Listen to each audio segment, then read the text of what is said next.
YouTube, welcome back to another video, and today we're gonna talk about this Moto Razr 2024.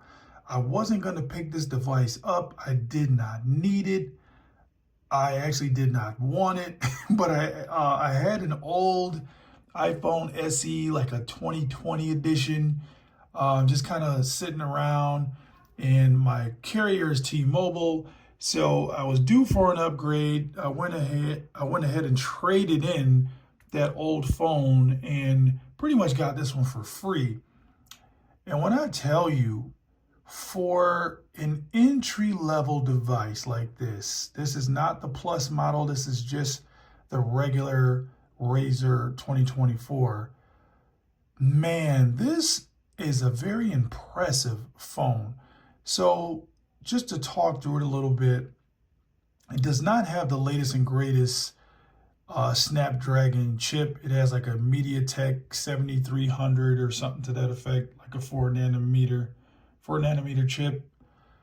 But the performance is incredible on this device. 120 hertz on an inner display, very smooth.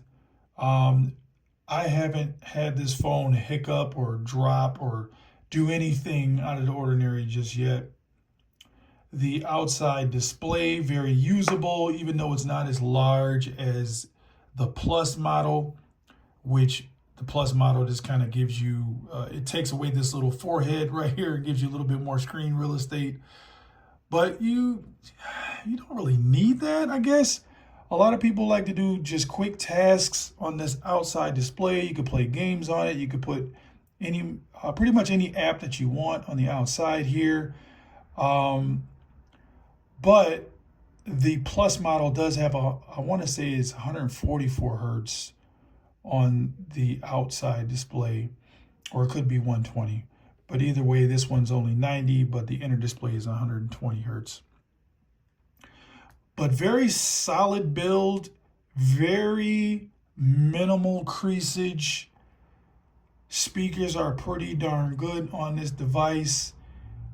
And the fun factor, it is so many different little quirks to this phone. It is very enjoyable. My favorite thing by far, and you guys are probably gonna laugh at me, but I call it the chop chop. The chop chop feature, just to turn on this flashlight, this LED that I use when I take Gizmo out, when he needs to go potty and do whatever he needs to do. Chop chop is so reliable, and I love that about this device. Something that simple actually just, it puts a smile on my face because it's so convenient. I wish I had it on every phone. Somebody needs to implement that. Bring back great little features like that to our modern phones. I remember Google, the Google Pixel, I want to say it was like the Pixel 4 and older. It had like a squeeze function that you could do where you actually squeeze the phone and you can like have, Google search whatever you wanted. I love that feature. They took it away, but here I am here in 2024 towards the end. We're almost in 2025 now. Sheesh. But something as simple as a chop chop, I absolutely love it. But anyway, other than the chop chop feature, the haptics on this phone are very impressive. So when you're doing your texting and whatnot, typing away, it gives you an incredible feedback. You know that you hit the key. It's a pretty confident keyboard experience.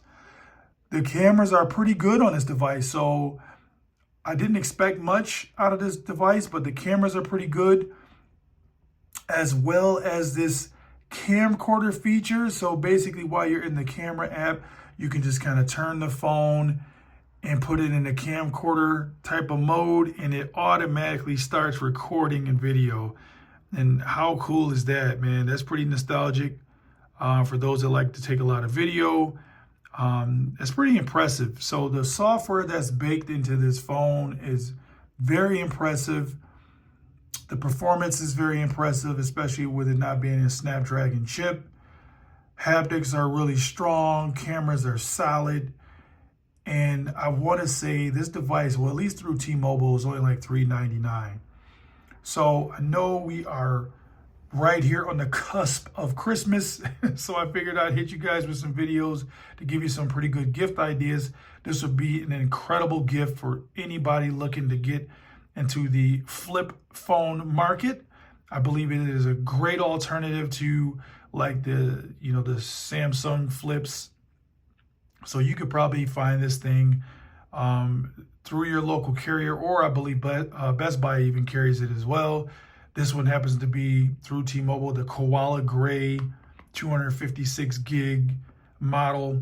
So plenty of storage space. But yeah, I haven't had any issues out of this phone. The battery life has even been solid for such a small device. So really, I don't have complaints. I guess one complaint I would have, if I had to make one up, is that I'm upset that Motorola has not entered the folding phone realm yet.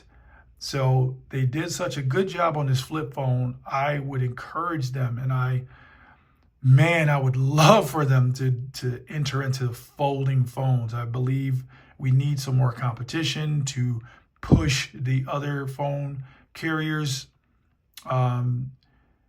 That would be an incredible space for Motorola to enter. I would be on board with seeing what they could bring to the table and just bring more innovation. So that's pretty much all I have for this little device here. You guys can hit me up in the comments if you have any questions. Did you ever think about getting a Moto Razr? Do you have one? Do you love it? Do you hate it? Love to hear from you guys. But until the next one, peace.